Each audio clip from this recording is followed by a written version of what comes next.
Et est-ce que l'intérêt scénaristique de l'arrivée des géants à Egghead serait pas justifié par ça? On ne sait pas, mais là, ça va un petit peu en contradiction avec ça. L'efficacité des Gorosei était à son paroxysme. En vrai, ils ont réussi toutes leurs missions, ils ont fait tout ce qu'ils voulaient, ils se sont déplacés aisément dans toute l'île, ils ont récupéré toutes les informations et toutes les technologies dont ils avaient besoin. On peut citer York, on peut citer les pacifistes Mark III, qui sont toujours en marche, mais ils sont juste gelés, donc inefficaces. Ils ont récupéré donc le Punk Records, mais aussi Mother Flame, et ils ont gardé en tout cas l'intelligence de Vegapunk à leur disposition.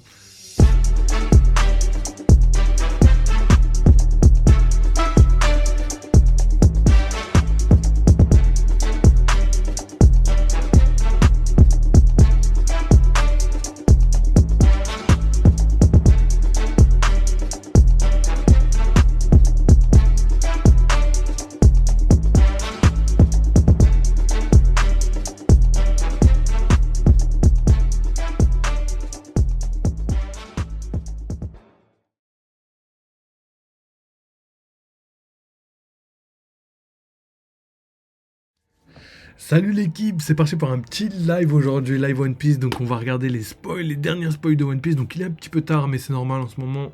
J'ai pas trop de time les gars, j'ai trop de taf. Et du coup je suis obligé de live un peu plus tard, mais c'est pas grave parce que vous aurez les rediffs de toute façon dans tous les cas pour la team YouTube. En temps et en heure, donc voilà, tout va bien. Sinon là aujourd'hui on va analyser les spoils comme j'ai déjà dit. Et ça va être plutôt pas mal. Pourquoi ? Parce qu'on a quelques infos, on a même des infos supplémentaires, on a même un semblant de théorie, je dirais pas validé encore, parce qu'il est beaucoup trop tôt, et vous me connaissez, hein, je préfère avoir des confirmations avant de valider quelle que soit la théorie, mais ça va être pas mal. Donc j'espère que vous êtes bien prêts et on va regarder tout ça ensemble. Donc petite auto-promo comme d'habitude avant. Donc les gars, il y a le Discord comme d'habitude. Si vous voulez tous les liens des spoils, les liens des animés, les liens des kai, pour regarder tout ce que vous voulez, chercher un peu sur le Discord. Il y a vraiment beaucoup de salons. Partagez vos images, vos vidéos, tout ce que vous voulez. Il y a même un lien théorie. Donc si vous voulez poster vos théories ou même des vidéos auxquelles vous voulez que faut que je parle français aussi à un moment, auquel vous voulez que je réagisse, et ben n'hésitez pas parce que il y a un onglet spécial et je réagirai d'ailleurs peut-être si on a le temps en fin de live à une des théories qu'on m'a mis dans cet onglet. Donc voilà les gars, ça c'est pour le côté Discord. Sinon il y a le Twitter avec plein d'infos, hein. Je poste plein de trucs les gars sur One Piece, même autres des fois, mais souvent sur One Piece. Donc voilà, n'hésitez pas à aller regarder, à les soutenir et tout. Et sinon il y a évidemment la team YouTube. Donc voilà, et juste pour vous les gars, comme d'habitude, vous connaissez comment ça marche. Tout ce que vous avez à faire, c'est le petit like, le petit follow, le petit commentaire. Et si jamais vous voulez participer au développement de la chaîne, n'hésitez pas juste à faire une petite souscription. Je vois, ça coûte pas très cher et tout. En plus, vous avez plein d'avantages membres, donc tout ce qui est bannière, emoji, etc., commentaires mis en avant. Mais vous avez aussi du contenu exclusif et du contenu en avance par rapport aux sorties lambda. Donc voilà, si vous voulez ça, n'hésitez pas. Et puis voilà, donc voilà, je crois que j'ai fait le tour de l'autopromo. Et là, on va lancer directement les spoils. Donc c'est parti. Donc c'est un deuxième câble les gars. Bougez pas, je vous mets juste. Voilà. Donc là c'est parti, on va regarder ce qui se passe dans les spoils. Et là, on a donc One Piece Spoil 1118, je suis libre. Donc voilà. Et d'ailleurs, on sait toujours pas pourquoi le titre il s'appelle comme ça, on le saura sûrement demain lors des spoils complets. D'ailleurs, les spoils complets demain seront hyper tard aussi parce que malheureusement, c'est indépendant de ma volonté, ils sortent très tard. Donc on live direct dès qu'on a les spoils. Donc voilà. Donc, première étape.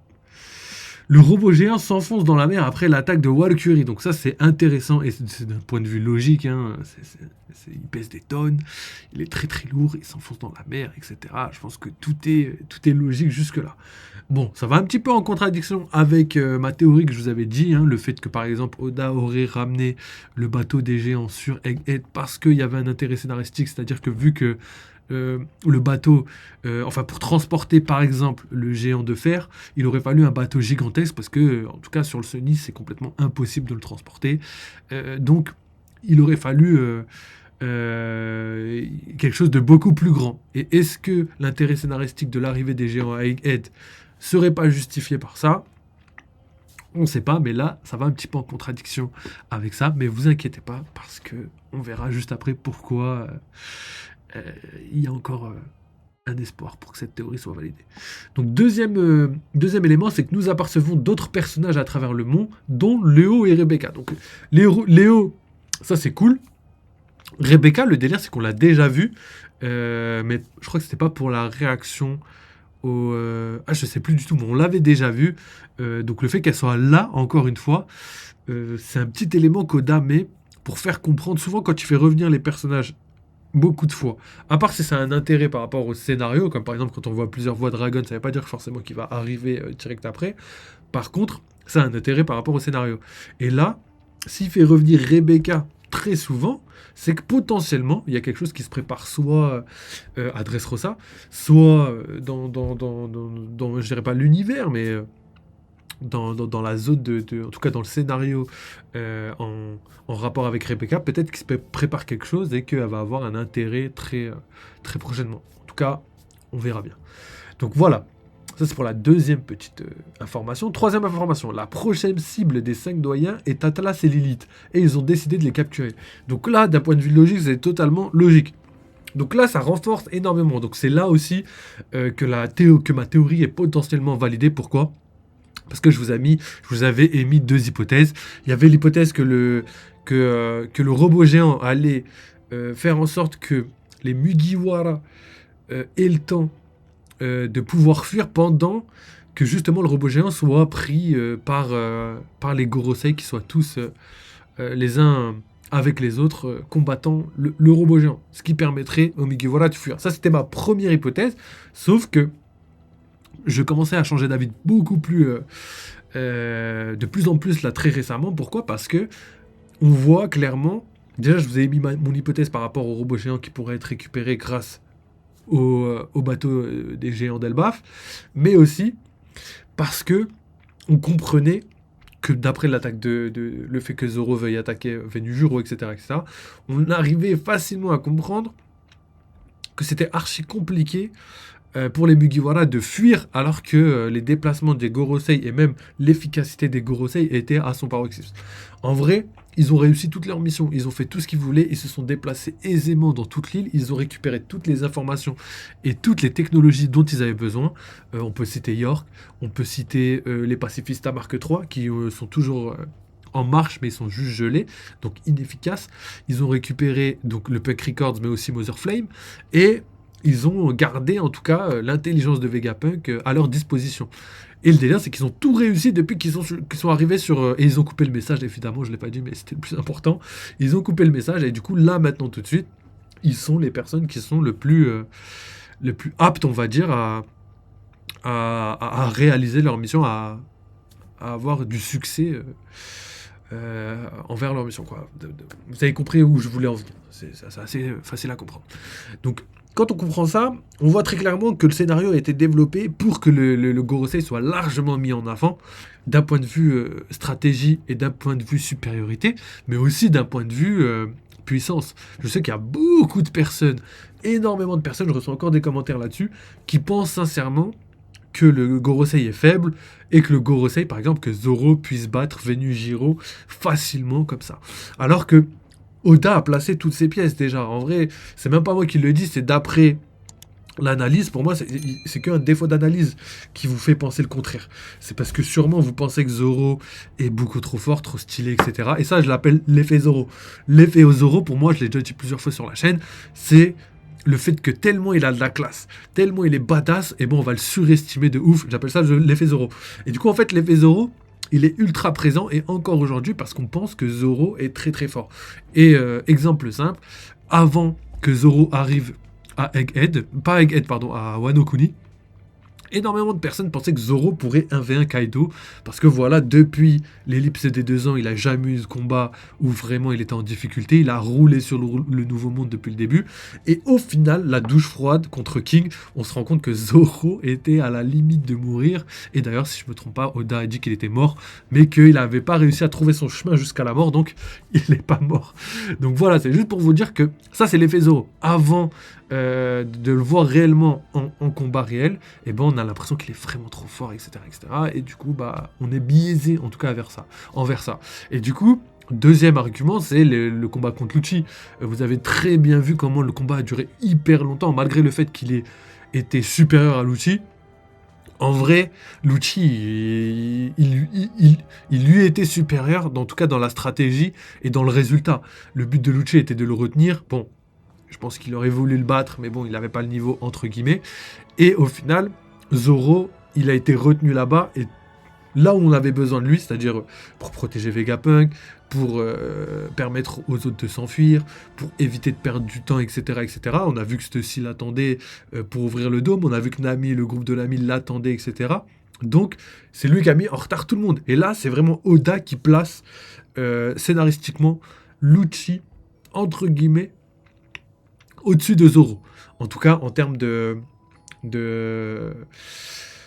je dirais pas en termes de puissance, en tout cas, ça c'est sûr et certain, mais en tout cas en termes de côté badass et tout, je trouve que Lucci a eu un meilleur traitement que celui de Zoro avec Ed. Parce que Zoro, malheureusement, il a échoué, il a fait perdre du temps, alors que Lucci, il a réussi à retenir Zoro, et au final, il a même pas posé le genou à terre, ce qui quand même nous a fait rappeler, entre guillemets, je dis entre guillemets, parce que ça va pas plaire à tout le monde, Barbe Blanche, qui est mort debout complètement, et là on a la même symbolique dans le sens où, malgré le fait que Zoro ait gagné, Lucci n'a même pas posé le genou à terre. Donc il n'a même pas été KO, c'est ça que je veux dire. Et quand on voit les épisodes avec Lucci vs Luffy, c'est à peu près la même chose. Évidemment, Luffy est bien supérieur dans plein de domaines envers Lucci depuis très longtemps. Mais on a quand même vu un traitement de la part d'Oda qui était de le mettre quand même hyper haut. En tout cas, dans l'animation, c'était très bien mis en avant. Et on a vu aussi que Lucci a failli perdre connaissance, mais qu'au final, en deux secondes après, il était debout et prêt à repartir, tu vois. Donc au final, le KO n'était pas un vrai KO. C'est comme quand Luffy se fait mettre KO par Kaido. Il y a la première fois où il est emprisonné, il est en prison, menottes en granit marin, etc., esclave. Donc ça, c'est un vrai KO. Et après, il y a les KO qui sont pendant le combat contre Kaido. C'est-à-dire que le soir, Kaido le met KO, donc là, il est dans les vapes, et il se réveille quelques temps après, il mange et il est reparti au combat. Donc ça, c'est pas un vrai KO pour moi. C'est ça la différence entre un vrai KO et un faux KO. Pour moi, un vrai KO, c'est quand t'es KO et que tu peux plus combattre, malheureusement. Et on l'a vu, par exemple, avec King et Queen, qui, eux, quand ils prennent un KO, c'était des vrais KO, parce que même 2 semaines après, gros, ils étaient en PLS et ils se sont fait battre facilement par un amiral. Donc voilà. Ça, c'était juste pour résumer tout ça. Et du coup, pour en revenir à ce que je disais, parce que je me suis un peu égaré, mais c'était nécessaire. C'était nécessaire de détailler, d'analyser un petit peu le chapitre pour que vous puissiez comprendre où je voulais en venir. Donc pour résumer, c'est simple. Scénaristiquement, Oda, dans le chapitre et dans l'arc d'Egghead, place certaines personnes au-dessus des autres. C'est-à-dire que d'un côté, on a par exemple un traitement envers Lucci qui est vraiment un grand traitement. On a un traitement envers le Gorosei qui est vraiment un traitement supérieur aux autres. Et de l'autre côté, on a les Mugiwara qui malheureusement échouent. Donc ça, c'est, on va dire, les informations de fond. C'est des informations qu'on ne perçoit pas vraiment, mais c'est la réalité, c'est les faits. Quand on regarde les faits, Vegapunk, malheureusement, son corps physique est mort. Le Gorosei a réussi à arrêter le message. Donc ça, c'était les plus grosses missions qui malheureusement ont été arrêtées. Et on voit que d'un côté, on a le Gorosei vraiment mis en avant avec le Haki des rois, leur puissance, etc. Donc ça, d'un point de vue puissance, ils sont pour moi au-dessus d'après ce que Oda nous montre, tu vois, en tout cas, d'après la présentation qu'il a fait des Gorosei. Et comme je l'ai déjà dit plusieurs fois, ça ressemble étroitement à la manière dont Oda met en place un empereur. C'est-à-dire la première fois qu'on voit Big Mom, la première fois qu'on voit Kaido, même Shanks, c'est des personnes, on a l'impression qu'ils sont invincibles, intouchables, tu vois. Shanks et Barbe Blanche échangent des coups, ça coupe le ciel en deux. Shanks endort des gens sans qu'on puisse comprendre comment ni pourquoi. Ça c'était à l'époque. On avait aussi Barbe Blanche pouvoir contrer son épée. Après on a aussi Kaido qui arrive, qui saute d'une île, qui est toujours pas mort et qui cherche un endroit où mourir parce que voilà, toutes les exécutions qu'il a eues dans sa vie a fait en sorte qu'il est toujours vivant. On a aussi Big Mom qui elle a une vie entre guillemets infinie parce que voilà, son pouvoir lui permet d'absorber la vie, enfin les années de vie qui restent aux personnes, etc. Donc vous comprenez qu'il y a un côté immortalité qui tourne autour des empereurs, et on a la même construction du côté des des Tenryubito. Et Oda l'a déjà dit en interview, l'immortalité, l'invincibilité plutôt que l'immortalité, n'existe pas dans One Piece. C'est-à-dire l'invincibilité, quelqu'un qui est vraiment invincible, on va dire, en gros un Superman qui a pas de kryptonite, tu vois, ça n'existe pas dans One Piece. Par contre, l'immortalité existe. C'est-à-dire de ne pas mourir parce que voilà, tu vieillis pas, par exemple, ça c'est possible. Ne pas mourir parce que ton corps se régénère, ça c'est possible. Par contre, ne subir aucun dégât et être vraiment puissant sans point faible, ça n'existe pas. Donc voilà. Quand on comprend ça, on voit comment Oda a construit l'arc Egghead et a construit les derniers chapitres en mettant en avant certains personnages, en mettant en avant certains camps, on va dire, histoire de faire monter la pression, de faire monter la tension, ce qu'il a vraiment très très bien réussi à faire. Donc évidemment, évidemment, je pense pas que Luffy va perdre ou va mourir là maintenant, même si c'est pas impossible, on sait qu'il est déjà mort plusieurs fois, Luffy. Mais en tout cas, il va pas mourir définitivement. Et pour en revenir à ce que je disais tout au début, donc là, vous avez vu un petit peu comment l'arc et en même temps le dernier chapitre a été construit. Et là, on voit les 5 doyens qui attaquent Atlas et Lilith. Donc ça, c'est simple. C'est-à-dire que eux, ils ont une mission très très simple. C'est-à-dire que là, c'est ouf parce que Luffy, Nika, etc., c'est même pas le centre de l'attention des doyens. Et ça, je trouve ça ouf. Et si Oda a décidé de faire cette lignée-là, c'est qu'il pense, et d'ailleurs, c'est plus cohérent de le faire comme ça, je vous expliquerai après pourquoi, c'est plus cohérent de le faire comme ça, parce que pour les doyens, on va dire que Nika, même un empereur, c'est une menace, mais la plus grande menace, on va dire, pour eux, c'est l'histoire, et c'est tout ce qu'ils ont construit depuis 800 ans. Et du coup, ils vont se concentrer là-dessus. Et les seules personnes qui sont réellement dangereuses pour ça, c'est les Vegapunk. Pourquoi ? Parce que on l'a vu avec les puces d'autorité, etc., etc. L'autorité des doyens est quasiment au-dessus. Il n'y a que les Vegapunk et Bonnie qui ont un pouvoir supérieur, on va dire. Enfin, pas forcément supérieur, mais qui ont un trop grand pouvoir pour pouvoir contrôler soit les pacifistas, soit les séraphins.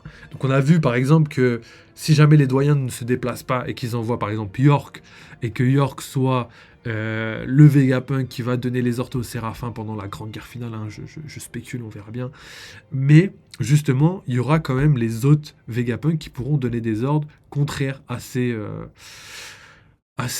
séraphins. En tout cas s'ils n'ont pas d'ordre déjà, tu vois, s'ils n'ont pas un ordre précis, tu vois, comme on a pu le voir au début de l'arc.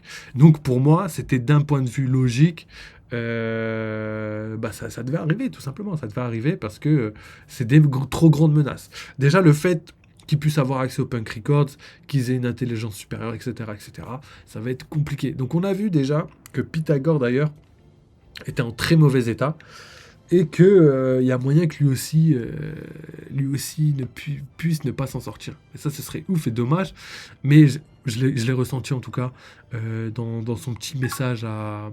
Comment il s'appelle ? Son petit message à Truc. Merci mon ref, merci d'avoir suivi... Ah, je vois pas ton blaze. Debunk Hazard, oui, mon ref, comment tu vas ? Mais si. Putain, je te connais. Ça vaut quoi la forme ? Je crois que je t'ai vu sur Twitter, je t'ai vu aussi sur YouTube. En tout cas, ça fait plaisir, mon ref. Et ben, bienvenue dans la team. Donc, on continue.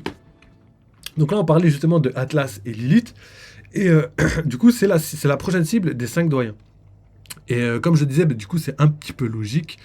Mais forcément, il y a des points qui, malheureusement... en fait, c'est pas des points qui allaient en contradiction, mais c'est plus des points qu'on voulait pas qu'ils se réalisent. On voulait pas voir les Vegapunk mourir, et malheureusement, plus ça va, plus on commence sérieusement à aller dans ce sens-là. Donc, t'es Buckazard qui dit yo, je pensais déjà avoir follow. Bah écoute, c'est pas grave, tranquille, tu l'as fait, ça fait plaisir, merci à toi. Le gars des mini. Ah oui, exact. Ah, bah, merci encore, frérot. D'ailleurs, je t'avais fait un petit big up, je sais plus quand, dans une vidéo. Je t'avais remercié. Donc voilà, les gars, merci à lui. Hein, c'est celui qui a permis qu'on ait les petites informations enfin, les informations, je dirais pas informations, mais en tout cas qu'on ait les mini-aventures en couleur, tout simplement. Donc voilà, j'en profite pour vous montrer un petit peu. Donc voilà, on a l'évolution, les mini-aventures des Midic, voilà, on a aussi le CP9, tout en couleur, les gars. Donc voilà, c'est un petit peu grâce à lui. Et les gars, d'ailleurs, c'est c'est un bon moment pour l'autopromo, les gars. N'hésitez pas à follow, à venir sur le Discord, à discuter, partager vos théories, partager tout ce que vous voulez. Et puis voilà, moi je vous mets énormément de choses. Et d'ailleurs, il y a des nouveaux salons qui sont en train de popper parce que je suis en train de faire ça, les gars. Je suis en train de vous préparer ça. Donc n'hésitez pas.